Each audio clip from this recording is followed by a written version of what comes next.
You're listening to the A to Z of Human Performance live show weekdays at 13:30 GMT with Chris Lissaman and resident expert Jonna Sercombe. Please enjoy responsibly. It's Friday.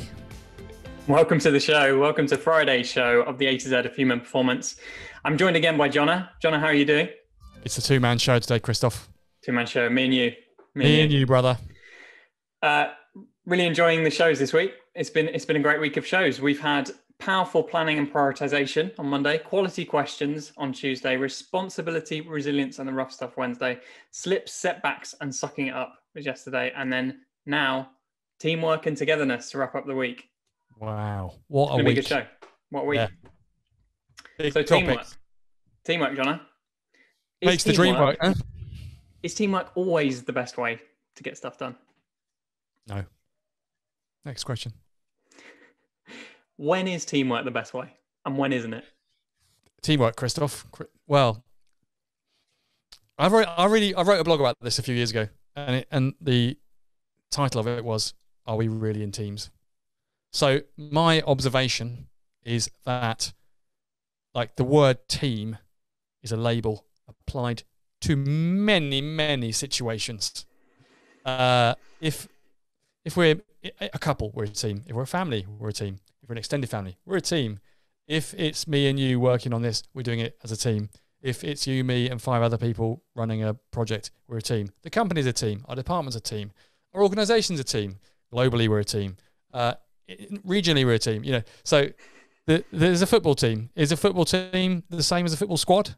What's the difference between a squad and a team? Are you in the team? Are you in the first team, the second team, the B team? Like the word team is ubiquitous, and therefore, is it useless? It's not as useful as it could be if we could be more used it consistently. I want to make the ridiculous generalization that the Eskimos have a lot of words for snow, but I found out not just the Eskimos, Canadians also do. Because Nikki in our team's Canadian, and she told us when it snowed the other day exactly what type of snow it was. Packing snow. Packing snow. Yeah. So I think for the concept of teamwork to be helpful, I do think we need the next layer of detail. And in fact, I've just realised that'd be a great book to write next, wouldn't it? What type of team are you in? With some functional descriptions of the different type of teams we have. But obviously, a football team is a very different thing from a football squad, which is very different from a football club. Yet if you ask them, are you a team? They'd all say, yeah, we're in the team for the club. And I think it's the same in companies. Yeah, it's interesting. When is a team not a team then? Well, we quite often work with the Katzenbach-Smith model. I know you know this model, but it draws a distinction between a working group and a team. So a working group is a arrangement of people where the task has been broken down into discrete units so that each person can broadly do it by themselves. But the aggregate of what they do is called the team's result. When I was working in Mini, some dealerships were structured like this. They had a sales target of 500 cars per year, and each salesperson had to sell 100 cars a year. They were in the Mini team. And there were aspects of their work that they needed to relate to each other together, but actually they each had their own job. If you go into a lot of companies, there's the finance person, the HR person, the marketing person. We're a team. Well, we are, but actually we've broken it down functionally into a set of jobs that broadly we can go away and do ourselves. And it's been a real surprise for home workers to realise this. They don't really need most other people in their companies, do they? I don't know about you.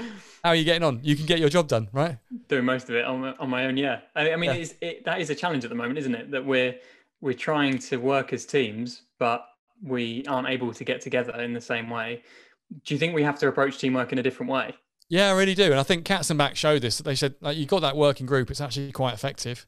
As soon as you try and work together, now you've got to do other things. You've got to relate to people. You've got to align things. You've got to make decisions together. You've even got to have social processes, coffee. You've got to go to lunch. So, as we try to become a team or work as a team, actually our performance can drop. And it takes a lot of extra effort to put in place the systems where a group of people is more productive than individuals.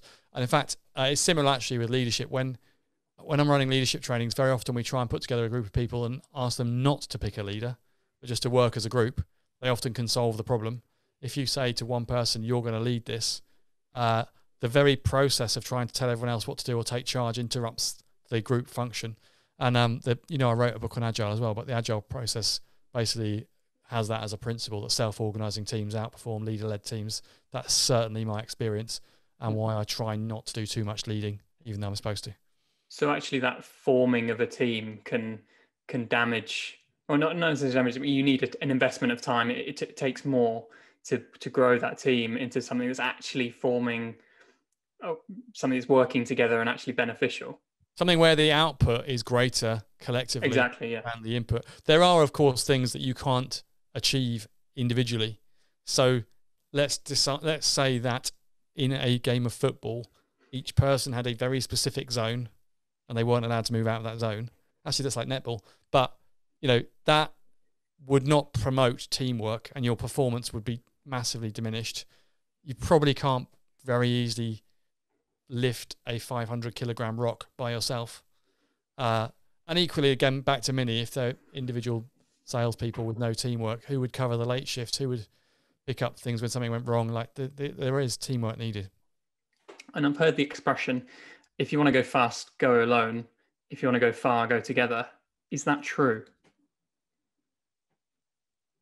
If you want to go far, I like going far with other people. I like going fast alone. But I would say in general, I think it is true, yes. As a cyclist, you probably go quite fast with other people as well. Well, in cycling, one person drafts the other. But recent science has shown that if I'm drafting you, you also get about a 1.5% benefit from me. Right. So that's weird, isn't it? That's the buffer of air that I'm pushing along, even though you're in front. Actually, NASCAR has this. They have a little great graphic when the cars get together, both cars go faster. So yeah, I think it can be, if you want to go fast, go together. And if you want to go far, go together. Maybe that is it. But there's an agility and nimbleness that we can do when we're on our own, isn't there? And thinking about people who work very well on their own, you see this in football teams actually, that you'll get a star who can basically just turn it on and carry the team. And you see it in business as well. Some people just prefer to just crack on with their own work, and actually others tend to slow them down. Should they embrace that and kind of treat it as a bit of a uniqueness to the way they work, or should they be trying to work in a team? Well, there's a social system in play as well. So work is both a team and a community. And I think it's helpful to conceive of those kind of organizations like that. If you are selfish and just work on your own, you are perhaps not attending to the functions the community needs you to pay attention to. So we could separate out our actual performance from our community role. And there is a community role to play in work. I think if you isolate yourself too much, then your colleagues will miss that. But I think it's a great self perception to realize I'm actually better on my own. And I'm just thinking about our business team, but at least one of our business directors, whilst perfectly functional at working with other people, achieves so much by themselves. You just think it's probably not worth slowing them down. Let's not keep asking them to manage things in that way. Let's just let them get on with it. Yeah. Do you know who I'm thinking about? I don't. Andy. Oh, yeah. He's a brilliant people person, can easily lead teams, can play as a team member. Absolutely. He's so effective on his own. Yeah. It's not worth keeping and asking him to slow himself down with a trail of other people around him. Yeah. Yeah. It's important to think through where your preferences are on that front, and the community role is a helpful way of thinking about it. Actually, you've got your performance, and then you've got your role in that community, your interpersonal dynamic to what you're doing. In motivation, they talk about two factors. You've got things that motivate you and things that demotivate you. I think this kind of concept of teamwork is similar. You've got the performance element and you've got the social community element. And your performance element is one factor and your community element's another. Steph in our team is a great example. She's also very effective working on her own. Had jobs in IT programming where she just sat at a computer all day and worked on her own. She had colleagues, but she's brilliant at the community element. Snacks, encouragement, gifts, conversations, parties, dinners, like all those things. But actually, if you asked her, how do you best get your work done? She'd just say, like, get rid of all these other people, let me get on with it. That's a good example, actually, of someone who, does work really well on their own, but also is contributing so much community-wise. Yeah, so she plays a full role in the community piece. I think where it's a danger in a team is where you don't play a full role. And Emma identifies 3 parts about working with teams: understand each other, support each other, and challenge each other. And I think the final one, challenging each other, is where your team can take you to a higher level of performance. And that if we just understand and support each other, perhaps we stop short of what real value we can add in our teams. The real value is where we're also challenging each other, calling out the highest in others and getting them to go up to the top level of performance. Or also on a career-wise, I want to call people out to go to the best place they can get to on their overall growth track. And I think if you're not in a team, I freelanced for more than 5 years. There was no one saying to me, "You're good at this. This is where you can get to. I'm going to help you." There was only me trying to do it by myself. And so, I think there's, again, a lot of freelancers have found there's a limit to what they can achieve by themselves. Yeah, Emma actually mentions in the chapter that she calls it Team Me. So her own personal team as a powerful way of constructing that kind of community element, but just around she's in herself. an individual sport, so Exactly. she needs a group around her to support her. But in resilience, then we talked about your network. Someone said to me once, you can never outperform your inner circle. So someone said to me once, you can never outperform your inner circle. So if you think about your direct circle and you've got people that are good at very different things, you will never get higher than them at that. But that support network can take you to some high places. And I know I've got where I live around an incredible community of business people, entrepreneurs, city people. And when I then have a problem or want to get to the next level, I can go and sit at their kitchen table or give them a call and say, "Hope you don't mind me asking you a favour. I'm just following along on this, but, have you got an idea on this?" And they'll say, "Oh yeah, I did that 20 years ago and this is how it works. Let's try this, meet this person." So, that core team around you, I think for Emma, she's got a nutritionist, sports psychologist, coach, her teammate, a partner. There's a whole team behind Emma. Yeah, and it helps in that individual sport to have that community element as well. Thinking about business and thinking about the clients that you work with, the people you work with, those teams, you must have worked with hundreds over your career. What do you see in those teams, and how do you help them to grow? The ones I really like have this family feel to them. So some teams get there and there is a family feel. And maybe it's just my preferences that I like that kind of familial arrangement. I'm thinking of some of the businesses I've worked in Asia where perhaps they're a big global company, but they're a small country.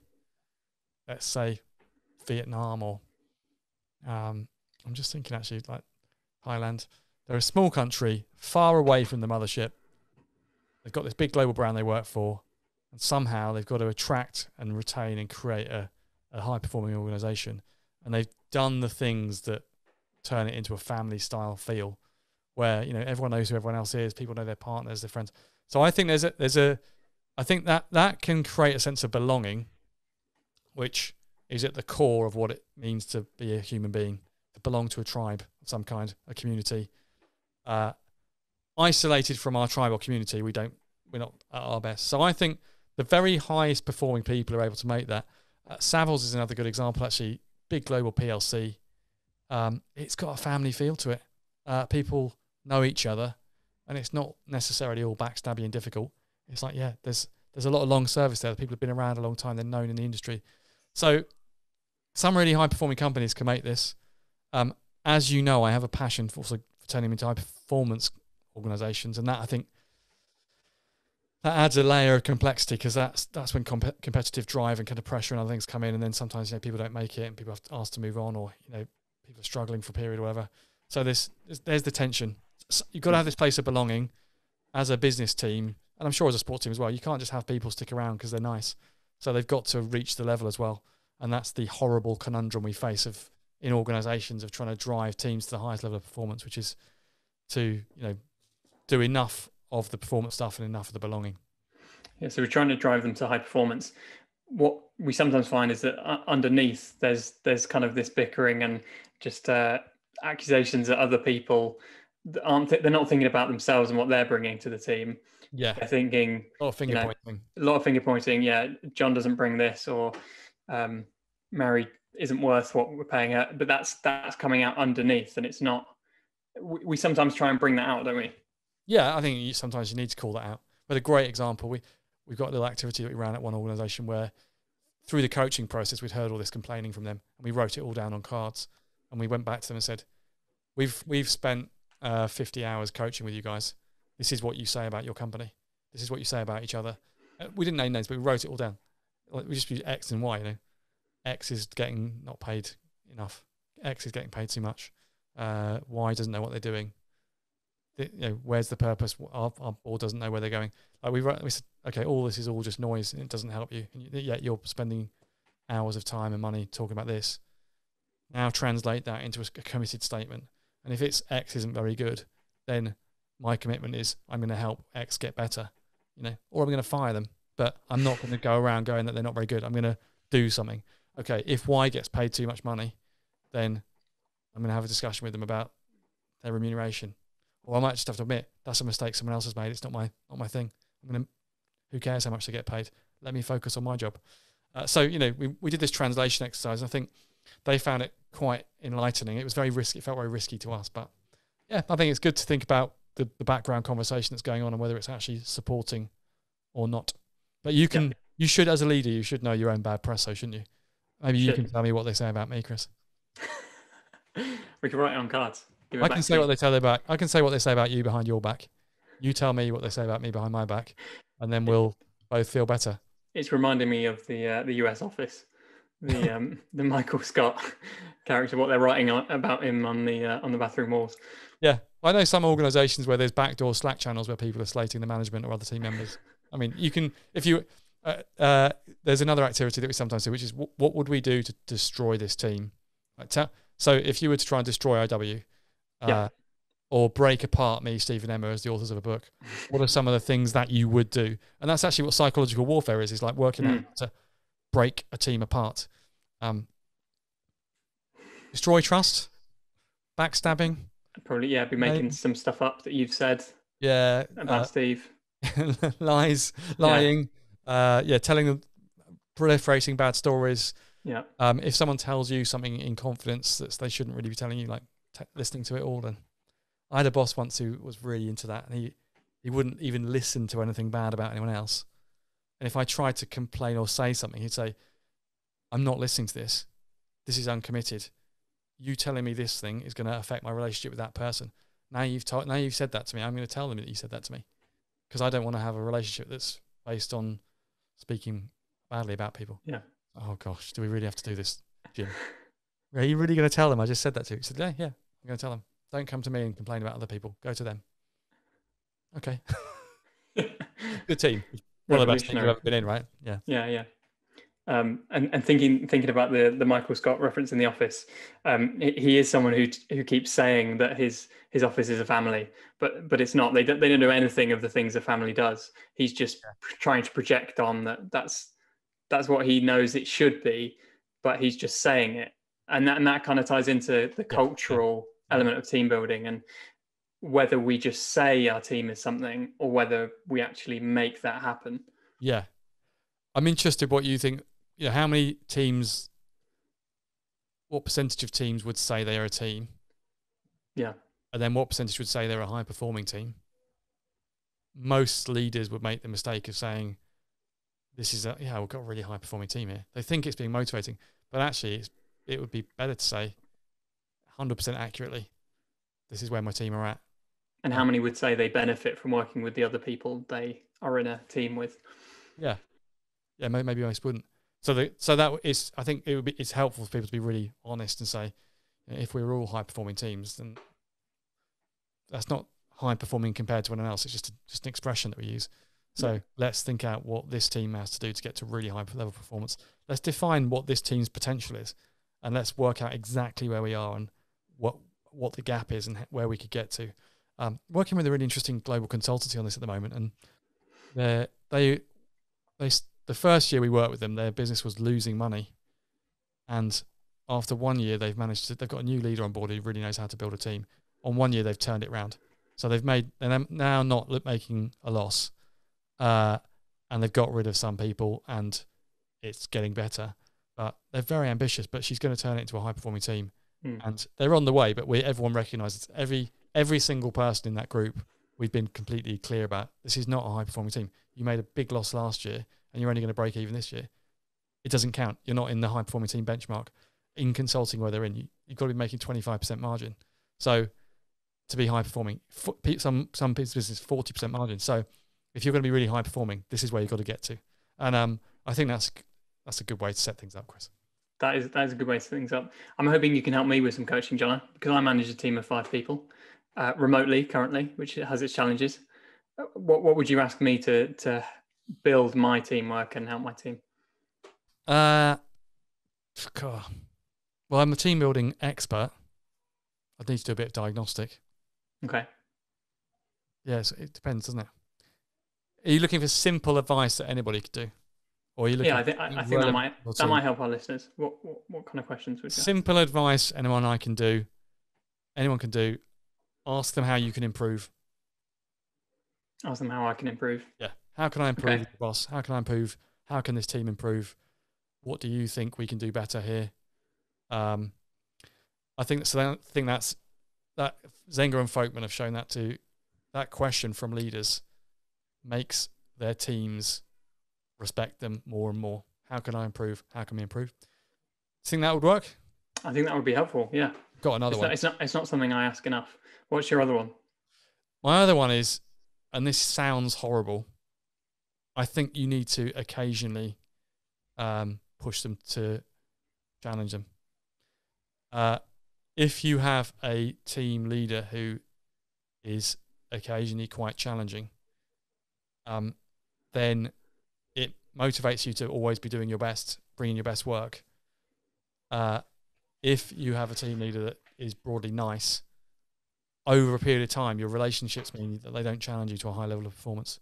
So part of that differentiation between being in the team and leading the team is that you need to have a position where you can challenge the team to the next level. And the funniest example I know of this is Roy Keane, former Man United footballer. He was once asked in an interview, what's the worst mistake you've ever made in your footballing career? And he said, when I was the manager of Sunderland and I had lunch with the players once. It just makes me laugh so much. I mean, I have lunch. That's brilliant. But he said, I had lunch with the players once. Such a Roy Keane thing to say. Such a Roy Keane thing. But what he was saying was, if I associate too much with my team, I lose my authority and my ability to challenge them. And actually, it's taken me a long time to realise that authority and ability to challenge in that leadership role helps other people. If it's not there, then they have to decide for themselves how hard to go, and they therefore have to dredge up their own motivation. If there's some external person or benchmark, let's say everything has to be done by Friday 4:30. If that is actually in place and you drill that, then people will work harder on a Thursday night to make sure it's done. If you don't drill it, they'll get to Friday at 4:30 and say, I still haven't quite finished actually. Whereas, and you'll see me doing this with sales meetings, the data has to be done beforehand. If you turn up and it's not done, it's not good enough. And I'll just keep going on that message because it actually helps people. It means they don't have to think about whether to do the data before they have to do it. They have to, yeah. I think it's a challenge occasionally like that and to make sure that there's you're straddling this balance of support, which I know you're very good at, and that you're challenging them if they're not doing what they said they'd do or didn't get it done. Just say it's not good enough. Like, are we a team? If we really make you can be clever about how you say it, but you've got to put it out there that you want people to meet their commitments. Yeah, absolutely. But you're asking me. You've written a book about team building, so we did write the book Team by Team. What do you think? The only team building book written by a team. Yeah. What was your question? What do you think is important for leading a team? I think good communication is really important, and delegation is an extension of that. So making sure that tasks are delegated clearly and well, given the right background and frame and information for the work to be done well, and then reviewed properly. Yeah. That's a big part of it. Support is a big thing for me. I think. Yeah. Just being able to have the time support. We've talked about that, I think, on the show before. being able to delegate enough that you can then support and you're not. Yeah, delegate big, and then you've got the time to support. Yeah, problem solve. If you don't delegate enough, we see this is probably my biggest bugbear about leaders in organizations. Not enough time, and it's because they haven't delegated. Your team should be stretched. If you need capacity to be a good leader. One of our clients said to me once, a good middle manager only has a day and a half's week to do a week, right? Because they've got everything squared away, and therefore they can support. But many leaders that we work with have a week and a half's work to do a week, not a day and a half's. Yeah. Therefore, their team can't ask them for help. Yeah, it's massive. Anyway, I'm sure we're running out of time. We are running out of time. So thanks for joining us, everybody. And we look forward to seeing you on Monday. We're going to carry on the show all next week. Join us at 13:30 GMT. Looking forward to it. Thanks, Chris. See you soon.